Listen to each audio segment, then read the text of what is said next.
अस्सलाम वालेकुम अकम jirtan kabajamtoodaaf jaalatamtoonni hordoftoonni barsiisa oromaaf alhamdulillah nagoot nageenyi kiyya kan jaalalaa kan kabajaadhaa bakka jirtan maras naga'u egaa hordoftootan kiyya barumsaadhaa kan keessatti waan isin barsiisu haala oonlaayinii feesbuukaatii fi oonlaayinii miseenjaraa ofirraa cuftanii feesbuuk keessan fayyadamuu dandeessan isin barsiisa akka namni tokko oonlaayinii irratti isin arguu hin dandeenyetti jechuudha feesbuuk irrattis ta'ee miseenjara irrattis ta'ee akka namni tokko isin arguu hin dandeenyetti jechuudha oonlaayinii marra teessanii Facebook irrattis akka isin agarre messenger irrattis akka gonkumaayyuu isin agarre jechuudha isin oonlaayinii marra teessanii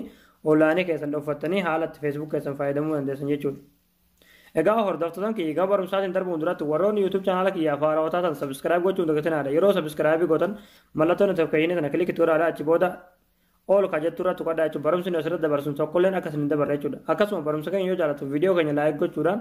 gaafii gargaraadhaa qabaatan komentii irratti nu barreessaadha egaa gamanuma hanga barumsaatiin dabarsaa hanga xumuratti nafaana turaan hordofaa isinin jedha.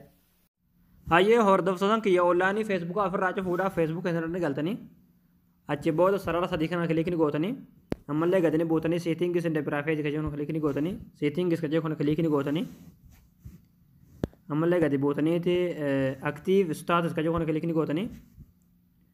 achi booda raayitii tana kilikni gootanii jechuudha achi booda tarn oof kajee kana kilikni gootanii jechuudha. Egaa kan feesbuukaa haala kanaan cufama jechuudha amma kan miseenjara nu hafe jechuudha kan feesbuukaa cuftanii kan miseenjaraa dhiisuun hin jiru jechuudha hin ta'u jechuudha isin galee maaliif namni oonlaayinii irratti isin arguu danda'a jechuudha yoo kan feesbuukaa qofa cuftanii kan miseenjaraa itti dhiiftan jechuudha kanaafuu kan feesbuukaatti cuftanii kan miseenjaraatti cufuun dirqama keessan jechuudha kan miseenjaraa cufuudhaaf miseenjara keessatti galtanii achi booda piroofaayilii keessan kanarratti kilikni gootanii egaa achi booda aktiiv staatus kajoo kana kilikni gootanii ammallee raayitii tana kilikni gootanii ammallee tarn oof kajee kana kilikni gootanii jechuudha. Egaa haala kanaan namni tokkollee oonlaayinii feesbuukaa irratti isin arguu hin danda'u jechuudha. Isin galee egaa hordoftoota kiyyaa barumsa keenya kanarraa asirratti raawwataa barumsa birootiin haga walitti deebinutti